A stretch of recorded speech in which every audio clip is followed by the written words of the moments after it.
Good morning, kids, and welcome back to your today's computer class.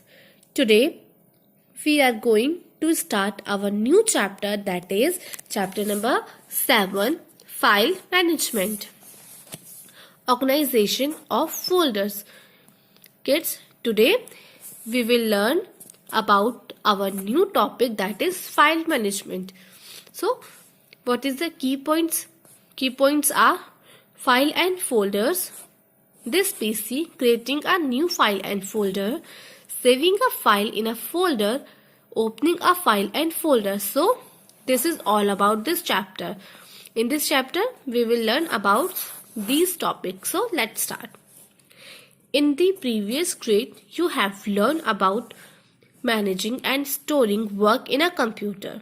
You know that a computer can store a huge amount of data and information in the form of text, images, videos, audios, and so on.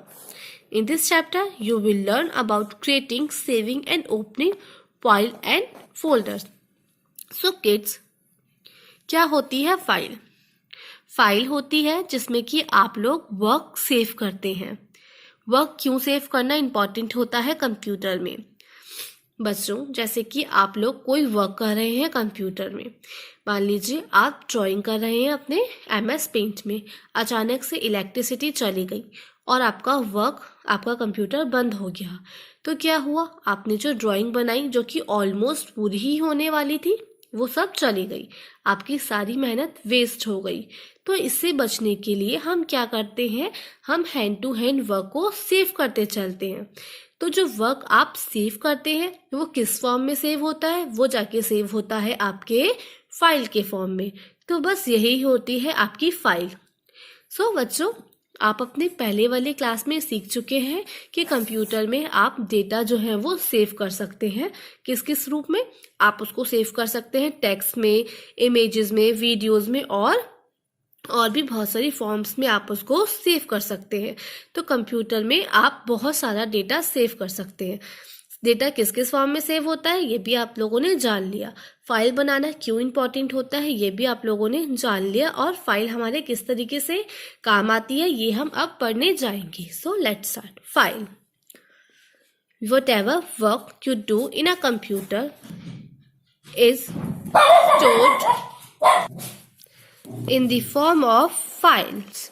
Therefore, in a computer, a file is a basic form of storing data and information.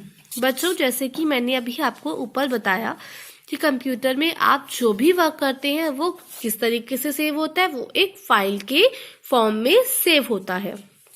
तो file क्या हुआ? अ file is a collection of related data and information. तो file क्या है? File एक collection है किस चीज का? डेटा एंड इंफॉर्मेशन का. डेटा मीन्स जो आपने उसमें पुट किया, जो आपने उसमें सेव किया. A file can contain anything. File में आप कुछ भी सेव कर सकते हैं, including text, images, audio, video and so on. आप फाइल में सब कुछ सेव कर सकते हैं.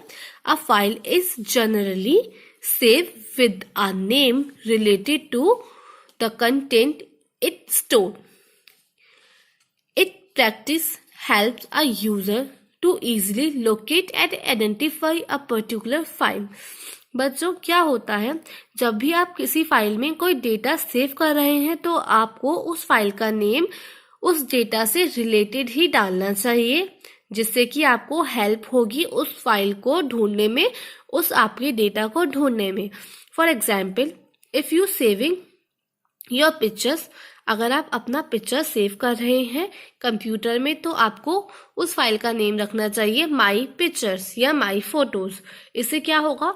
जब भी आपको अपनी फोटोज ढूंढनी होगी आप सिंपली सर्च करेंगे माई फोटोज और आपकी फाइल जो है वहां पर खुल के आ जाएगी. अगर आप अपनी फोटोज को माई मूवीज या किसी कार्टून नेम से या किसी भी और नेम से सेव करते हैं तो क्या होगा? आप उसको थोड़े टाइम बाद भूल जाएंगे और फिर जब आपको चाहिए होगी वो फाइल, आपको वो पिक्चर्स की नीड होगी तो वो आपको आपके कंप्यूटर में नहीं मिलेंगी, क्योंकि आप उसका नेम ही भूल चुके होंगे. अगर आप उसको उसके नेम से सेव करेंगे तो आप इजीली फाइंड कर लेंगे कि आपकी पिक्चर्स कहाँ पर हैं। Every file has an icon that represents the particular program or application using which it is created. For example, a document created and saved in MS Word is called a Word file. The icon shown in Figure 1 represent different computer applications. Means बच्चों, आप जो भी file save कर रहे हैं, यानी कि every file has an icon, यानी कि जो भी फाइल आप सेव कर रहे हैं उसका एक आइकन बन जाता है, जिससे कि आपको पहचान में ऊपर से ही आ जाता है कि इस फाइल में क्या हो सकता है। फॉर एग्जाम्पल, ये सारे आप आइकन्स देखिए, ये क्या है, ये सारे छोटे छोटे आइकन्स हैं, इस पे कुछ कुछ बना हुआ है। ये क्या है, ये आपको रिप्रेजेंट कर रहा है कि इस फाइल के अंदर क्या हो सकता है। फॉर एग्जाम्पल, आप इस वाले आइकन को देखिए, इसमें क्या है, इसमें कुछ लाइंस खिंची हुई हैं, जैसे कि आपकी कॉपी के पेज में होती हैं। तो आपकी कॉपी का वर्क क्या होता है, आप उसमें लिखते हैं, है ना। ऐसे ही ये किस चीज का आइकन है, ये MS वर्ड का आइकन है। MS वर्ड किस लिए होता है MS वर्ड होता है टाइपिंग के लिए। तो आइकन से ही आपको पता चल गया कि ये जो आपकी फाइल है ये स्पेशली किस लिए है, टाइपिंग के लिए है। तो जो भी फाइल आप सेव करते हैं उसके ऊपर ऐसे ही आइकन बन के आ जाता है, जो कि रिलेटेड होता है आपके डेटा से। नाउ हम लोगों ने सीख लिया फाइल क्या होती है, अब हम सीखेंगे फोल्डर। फोल्डर क्या होते हैं। In a computer, a folder is a location that acts like a container where related और similar files are saved and organized. क्या होता है फोल्डर, फोल्डर में क्या होता है, आप सारी फाइल्स बनाकर एक फोल्डर में उसको डाल सकते हैं। मीन्स आपके पास बहुत सारी पिक्चर्स हैं, कुछ पिक्चर्स आपकी हैं, कुछ आपके फ्रेंड्स की हैं, कुछ आपके मम्मा की हैं, कुछ पापा की हैं और कुछ आपके कजिन्स की हैं। अब आपने सबको अलग अलग फाइल्स के नेम से सेव कर दिया। अब आप चाहते हैं कि ये सारे एक ही जगह पर इकट्ठे हो जाएं, तो आप क्या करेंगे, एक फोल्डर बनाएंगे और सारी फाइल्स को उस फोल्डर के अंदर डाल देंगे। तो जब भी आपको पिक्चर्स देखने का मन करेगा, आप सिंपली उस फोल्डर पे क्लिक करेंगे, उसके अंदर आपको सारी फाइल्स मिल जाएंगी। आपको जिन भी पिक्चर्स को देखने का मन है, आप उस वाली फाइल को क्लिक करके अपनी पिक्चर्स देखेंगे। You know that a file cannot store another file in it. जैसे कि बच्चों, एक फाइल में आप दूसरी फाइल को नहीं डाल सकते।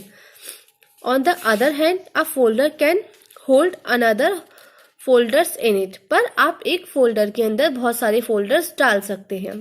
A folder saved within a folder is called a subfolder. यानी कि आप फोल्डर के अंदर जो और फोल्डर्स डालेंगे उसको बोलेंगे सब folders. Note that unlike files, all the folders are represented by only one type of icons, regardless of files stored in them, shown as figure 2. बच्चों, जैसे कि फाइल में हमने सीखा था, फाइल के ऊपर वही वाला आइकन बन के आ जाता है जो कि आपने उसके अंदर सेव किया होता है। आपको आइकन देखकर ही, फाइल को ऊपर से देखकर ही कुछ कुछ गैस लग जाता है कि इस फाइल में क्या हो सकता है। बट फोल्डर में ऐसा नहीं होता। फोल्डर को आप जिस नेम से सेव करेंगे वो केवल उसी नेम से सेव होगा, उसमें आपको कोई आइकन रिप्रेजेंट नहीं होता। सारे आइकन, सारे फोल्डर्स का आइकन सेम होता है, जो कि इस टाइप से होता है। सारे फोल्डर्स आपको इसी टाइप से शो होंगे, नीचे का नाम चेंज होगा, पर फोल्डर का जो आइकन होगा वो सेम यही रहेगा सारे फोल्डर्स के लिए।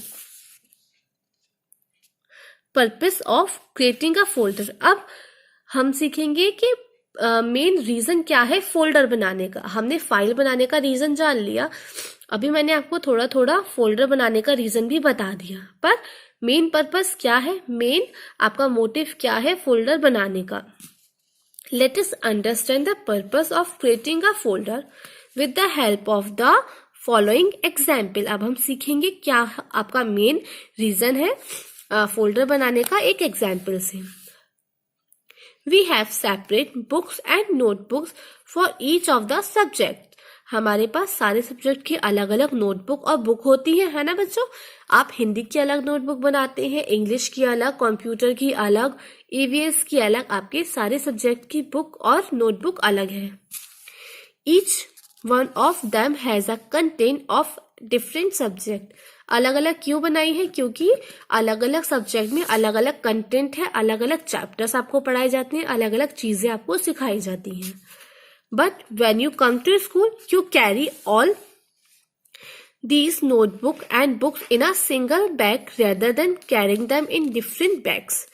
पर जब आप स्कूल आते हैं तो क्या आप हर नोटबुक को, हर बुक को अलग अलग बैग में कैरी करके लाते हैं? नहीं, आप सारी बुक्स को, सारी कॉपीज को एक ही बैग में डाल देते हैं। Why do you do this? आपने ये क्यों करा? क्योंकि आप इतना सारे बैग को कैरी नहीं कर सकते। आपने अलग अलग सब्जेक्ट की कॉपी तो अलग अलग बनाई, पर आपने सबको एक ही बैग में डाल दिया। क्यों अलग अलग कॉपीज बनाई थी? क्योंकि अलग अलग सब्जेक्ट का अलग अलग वर्क होता है, इसलिए हम अलग अलग फाइल्स बनाएंगे, पर उनको एक ही जगह में हम डाल देंगे क्योंकि वो एक ही चीज से रिलेटेड है ना। बैग जो रिलेटेड तो आपकी पढ़ाई से ही हुआ ना, आपके सब्जेक्ट से ही हुआ, तो यही काम होता है फोल्डर का। Simply because it helps to easily organise and located files and notebooks, books and notebooks. तो क्या होता है, अब आप स्कूल तो ले आए, अब आप घर गए, आपने घर जाके बैग एक जगह रख दिया। अब आपको बुक चाहिए, इंग्लिश की बुक चाहिए, हिंदी की बुक चाहिए, आप कहाँ जाके ढूंढेंगे? आप सिंपली जाएंगे, अपना बैग खोलेंगे, उसमें से आप अपनी पढ़ाई की बुक, कॉपी, नोटबुक जो भी आपको चाहिए उसमें से निकाल लेंगे। इससे क्या हुआ? इससे आपको इजी हो गया, क्योंकि आपको पता है आपका पढ़ाई का जो भी मटेरियल है वो सारा एक बैग में है और वो बैग कहाँ पर है। आपका टाइम बचा, आपकी एनर्जी बची, आपने सिंपली अपना बैग की जिप ऑन करी, अपनी बुक निकाली और आपका काम खत्म। ऐसे ही कंप्यूटर में है, आपने अलग अलग फाइल्स को बनाया जो कि एक ही चीज से रिलेटेड है, उनको एक फोल्डर में डाल दिया। उस फोल्डर में क्या हुआ? आपको पता चल गया कि आपकी इस चीज की रिलेटेड फाइल्स इस वाले फोल्डर में पड़ी हैं। आपको कहीं और जाने की जरूरत नहीं, सिंपल उस फोल्डर पे क्लिक करा, सारी फाइल्स आपके सामने, आपको जो फाइल चाहिए आपने उसको पिक कर लिया। So this is that simple. Likewise, a computer can store the files of related content under one folder. Look at figure 3. A folder named English contains 3 subfolders. अब जैसे कि मैंने आपको ऊपर अच्छे से एक्सप्लेन कर दिया, बट एक बार फिर से इसको पढ़ लेते हैं। अब आपका क्या है, ये एक इंग्लिश का फोल्डर है, इसमें सब फोल्डर्स बने हुए हैं, पोएम, स्टोरी, ग्रामर। अब इंग्लिश में ही बहुत सारी चीजें होती है ना, पोएम्स भी होती हैं, स्टोरीज भी होती हैं, ग्रामर भी होती है। तो आपने इंग्लिश वाला फोल्डर बना के उसमें ये सारी चीजें डाल दी जो कि सब फोल्डर के नाम से आपको शो होंगी। ये हो गए आपके सब फोल्डर्स। तो बच्चों, आप लोगों ने, आई होप आप लोगों को बहुत अच्छे से समझ आ गया होगा कि फाइल क्या होती है, फाइल क्यों इंपॉर्टेंट होती है बनाना, और फाइल को फोल्डर में ट्रांसफर करना क्यों जरूरी होता है। So kids, this is all for today. We will meet tomorrow with this new topic. Till then, goodbye, take care, have a nice day, do reading of this chapter. Goodbye.